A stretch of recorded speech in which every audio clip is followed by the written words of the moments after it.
Ben Saraf might be the point guard of the future. Said it, I'm golden. Told you I'm shining. Had to break through. Plan perfect timing. Giving no hands. Go get it. Radix the ruler. Came with them peasants. The Miami Heat picked 20th overall in the upcoming 2025 NBA draft. And so far in our draft series, I've discussed Liam McNeely, Rasheed Fleming, Noah Asenge, Will Riley, Nick Clifford, Walter Clayton Jr., Cedric Howard, Nolan Traore, and now Ben Saraf. I've also seen it pronounced Ben Saraf, but because he's from Israel, I'm going to assume he's doing the whole Saraf thing. And even then, I'm sure I'm not pronouncing it 100% correct. But we move on.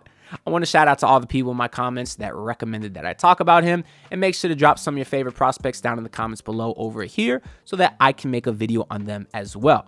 But today we'll be talking about another point guard and Ben Saraf, which is definitely the position that the Miami Heat need the most. And as I've been saying pretty consistently, I don't agree with taking position of need, at least not over best available, because your team's not going to be very good next year. But just like we said about Nolan Traore, I think Ben Saraf is the best of both worlds in terms of he's a relatively high upside pick, only 18 years old, definitely has a lot of skill, but he's also a point guard, so he does provide that position of need. Speaking of things that I need, I'm going to need the 55.7% of y'all that are not subscribed to the channel to hit that button for me real quick. I do appreciate your support. Now let's get back into the video. Now, he didn't attend the NBA Combine, so there's no official measurements, but I did pretty consistently see him listed at 6'5", 200 pounds with a 6'7" wingspan. Now, one of the things that NBA scouts have been most excited about when it comes to Ben Saraf is his frame. He definitely looks like a bigger guard when you watch him, but if you look at these measurables, they're kind of similar to Tyler Hero, so I'm a bit confused. Tyler Hero is presently listed also at 6'5", 195 pounds, so just 5 pounds lighter, but yet we all refer to Tyler Hero as a small guard when he's really not. I mean, he's got decent height. I just think he's a bit skinny. But when you watch Ben Saraf, he really doesn't look that skinny out there, so maybe prospects or maybe guys are more excited about him because of his height. And then when he fills out that frame a little bit more as he gets older, he'll eventually maybe end up being, 215 or 220. Wow, that'd be a lot of weight to put on, 20 pounds. But he's only 18, so you never know. And then if he could put on that kind of weight, now you're talking about a guy who is definitely a mismatch nightmare in terms of his frame. Some player comps that I've seen for him, just to kind of give you a general idea of his play style, are not good ones. I'll tell you that right off the bat. The first one that I seen was Manu Ginobili, which, of course, hell of a player. If you're telling me that Ben Saraf could turn into that home run pick, you're talking about a Hall of Famer there. And I kind of see what they were trying to do there because Manu is obviously an excellent passer. He could score in the mid-range a little bit. Very crafty finisher when he gets to the rim. All of those things can be said about Ben Saraf as well. But Manu Ginobili was just a much better shooter, and I don't know how good a shooter Manu was when he was 18, but he at least turned into a great shooter, and he was very, very fast with downhill speed, where at this stage of his career, Ben Saraf is really not. That's why the next comparison that I saw, this was actually from The Ringer, they mentioned Goran Dragic, who obviously I love Goran Dragic. That's my boy. And I kind of see what they're doing there too in terms of the midi pull-up. When I was watching Ben Saraf film, it kind of did remind me of Goran when he did that little quick first step pull-up mid-range. It looked just like Goran and those crafty left-hand finishes. He did share a lot of that as well. But Goran had blazing fast speed. That's not something that Ben Saraf has right now. So I think this is another comparison just because Goran is lefty, Manu is lefty. And just like all these platforms, if it's a white guy, they always give him a player comp of a white guy. If it's a lefty, they always give him a player comp of a lefty. And this was further confirmed when the last player comp that I saw for him was D'Angelo Russell, another guy who is left-handed. And I understand D'Lo was a great passer as well, but he could really shoot coming out of Ohio State. So I don't think there's a ton of comparisons there other than the fact that he's lefty. But I do want to talk about his pro career because Ben Saraf actually started playing ball at 16, which is crazy. I've always liked that about these international prospects because they've been playing against grown men for so long. It usually makes the transition to the NBA a little bit easier. But at 16, he was playing with a team called, or he at least played last season with a team called Ratio Farm Ulm. It looks like it's spelled Ratio Farm, but I do believe now that it's called Ratio Farm Ulm. It takes place in Ulm, Germany.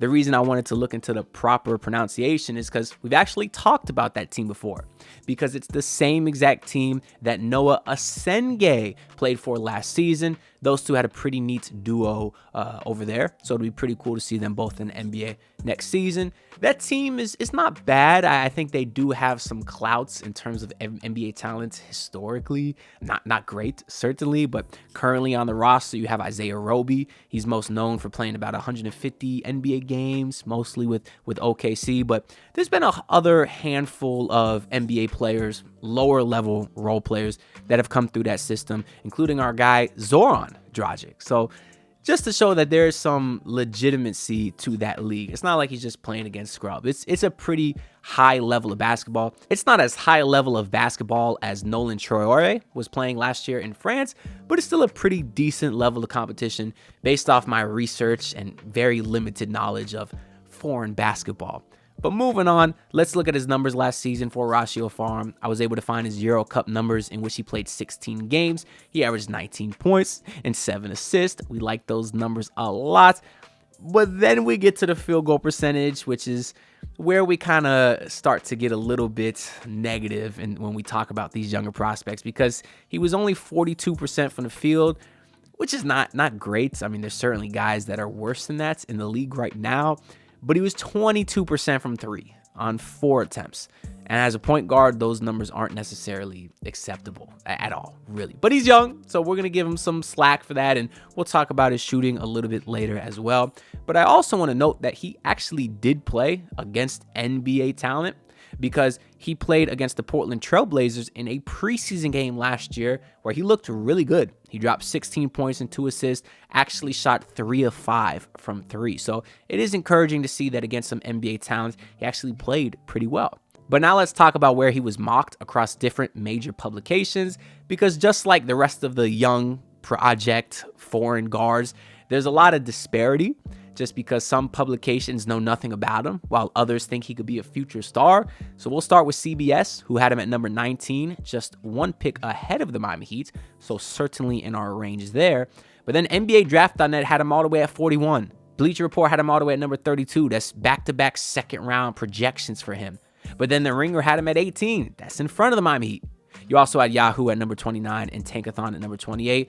So he could really fall anywhere from right where the Heat pick to maybe an early second-round pick. So there's potential that when Miami's name does get on the clock, that maybe they want to move back a few spots if Ben Saraf is a guy that they really like, and then they could acquire an additional future asset while still getting the guy a little bit later in the draft. But now let's move on to his strengths and weaknesses. We're going to read the ones that Kevin O'Connor put in his Yahoo article, but I'll also share my opinion based off my independent research. The first strength that they have is his pick and roll playmaking, which put a huge smile on my face because nobody on the Miami Heat can run a pick and roll to save their life.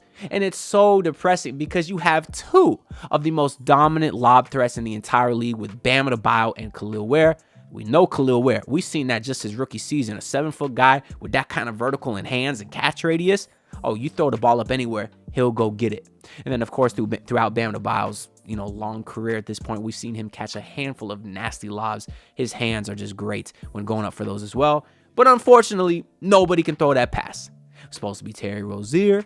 Tyler Hero's gotten a little bit better at it, but they don't have a guy who's elite at it, and they haven't had one since Goran Dragic and Dwayne Wade. Those guys used to spoon feed Hassan Whiteside, so it will be nice to get another guy in Ben Saraf that could do the same thing.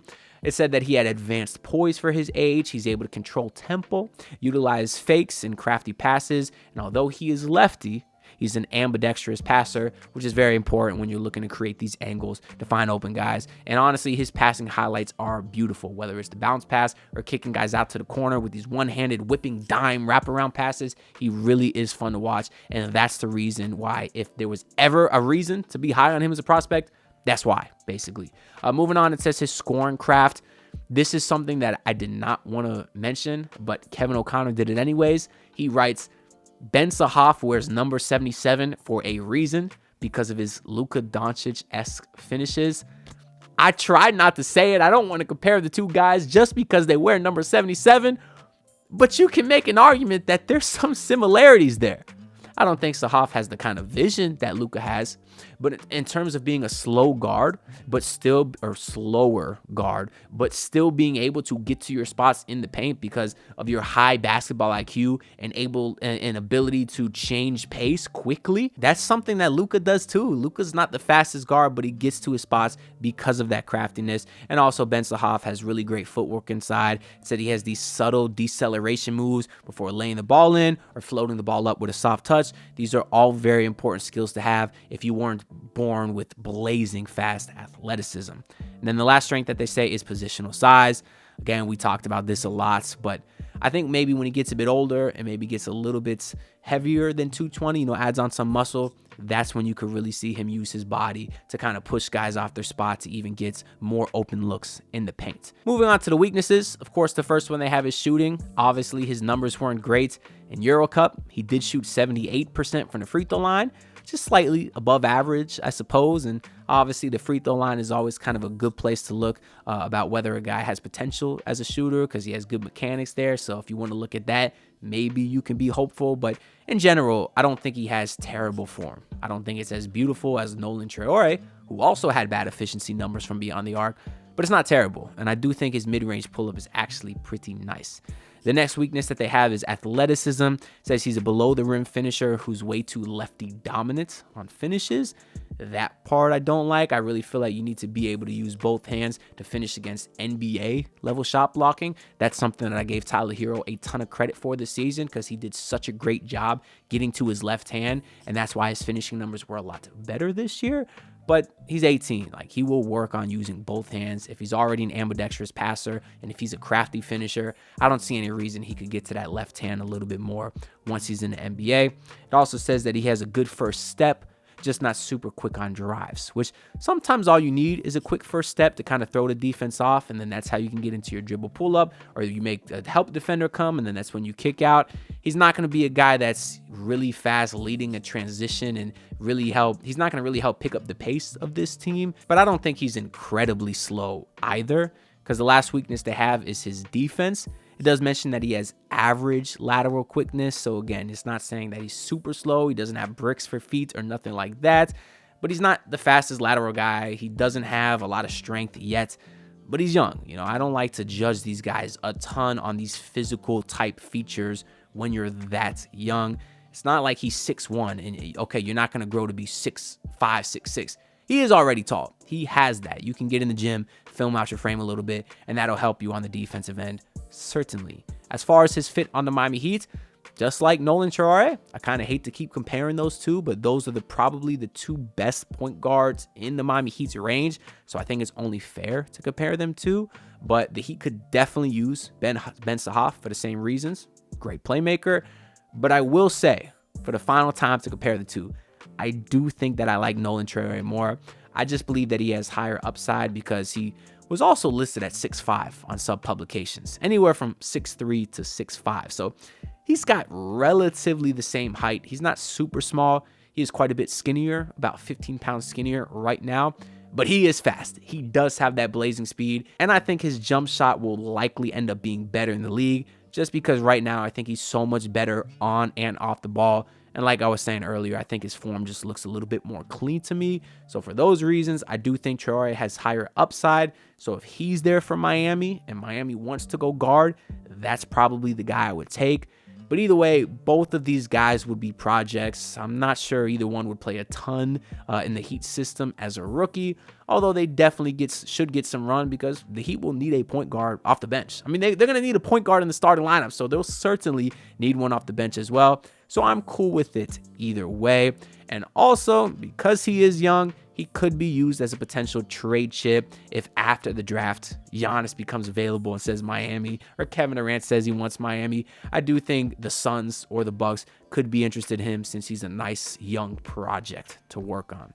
Finally, I do wonder if Mickey Arison has any kind of impact on this just because he's from Israel, just like Ben Saraf. They grew up about 40 minutes away from each other, but I thought it was a interesting coincidence enough to at least point out. But that's really all I got to say for this video, so let me know down in the comments below, what do you think Ben Saraf's ceiling is in the NBA? I'm very curious to hear what y'all think. Make sure to like the video and subscribe because I'm going to grind to hit 8,000 subs. And I'll see you on the next video. Peace out, everyone. Look, pull up in your city tryna get that dead face. Do it on my own, I don't need no dead weight. Had to kill him off, yeah, I need a head space. You know this homegrown bitch don't offend me.